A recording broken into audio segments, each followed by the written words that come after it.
"You don't look so bad," the man says. "Here's another."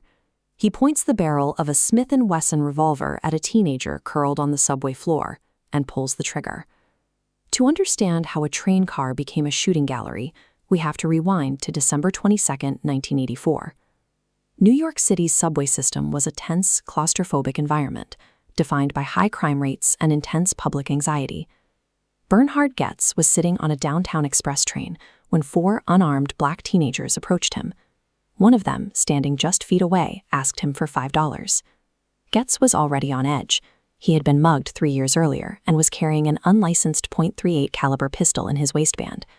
He interpreted the request for cash as the immediate prelude to a violent robbery. He stood up, unzipped his jacket, and drew his weapon. Over the next few seconds, Goetz fired 5 hollow-point bullets in a crowded train car. He hit all 4 teenagers, severely wounding them, before jumping down onto the dark tracks and disappearing into the tunnels. Those 90 seconds of violence ended with 4 teenagers wounded and 1 man a fugitive. It also forced the American justice system to confront the specific line between legal self-defense and attempted murder. 9 days later, Goetz surrendered to police in New Hampshire. In a tape-recorded confession, he was startlingly blunt.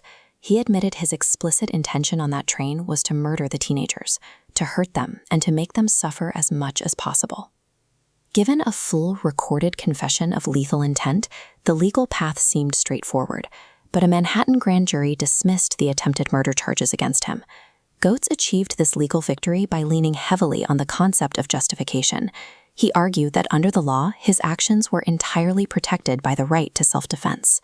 This created a specific legal conflict. If a shooter explicitly admits to wanting to cause suffering, but claims self-defense because they were deeply personally terrified, the system has to decide if that fear alone is enough to justify shooting 4 people.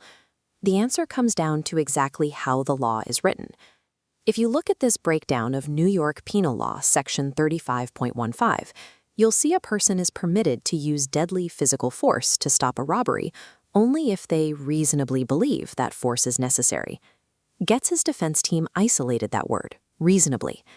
They argued that because Goetz had been traumatized by a prior mugging, his fear on the train was incredibly real to him. In this model of a subjective standard, the definition of a threat is filtered entirely through the individual's personal mindset. The flaw in this logic is that it relies completely on whether the belief made sense to the person pulling the trigger. It doesn't account for whether an actual external threat existed to justify that belief.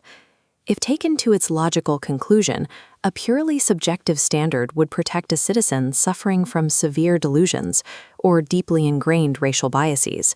As long as they genuinely felt terrified, they could legally justify unprovoked violence. Accepting this standard strips the state of its ability to enforce a shared baseline reality. It effectively allows citizens to set their own personal rules for when they are allowed to kill. Recognizing the danger of the lower court's interpretation, state prosecutors appealed the dismissal. The case quickly moved up to New York's highest legal authority, the Court of Appeals. The High Court rejected the purely subjective interpretation of the self-defense statute. They recognized that the law cannot let individuals set their own personal thresholds for lethal violence. Instead, the court mandated an objective standard. As this model shows, the law must place a hypothetical, reasonable person into the exact same physical environment, in this case, the subway car, and measure the shooter's actions against that external benchmark. This ruling established a strict 2-part test for juries. Step 1, did the defendant genuinely hold this fear? Step 2, would a reasonable person placed in those exact same circumstances share that fear? Both must be true to claim self-defense. By establishing this dual requirement, the court ensured that deadly force must be measured against the collective reason of society, preventing individuals from using personal bias as a legal shield. The Court of Appeals reinstated the charges, sending Goetz to a criminal trial. But when the new objective standard was put to the test in front of a real jury, the result was an acquittal of all attempted murder charges. The objective standard requires a jury to imagine a reasonable person in the defendant's shoes. In the 1980s, the jury pool was highly influenced by the perception of New York as a decaying city. A widespread fear of the subway system likely informed what they considered to be a reasonable reaction. Ultimately, Goetz served less than a year. Meanwhile, the 4 teenagers he shot faced permanent physical injuries, including severe spinal and brain damage. On paper, the High Court had established a clear rule for self-defense, but in a local courtroom, the definition of reasonable was still at the mercy of the public's perception of a dangerous city. It would take 12 years for the objective standard to result in a real consequence.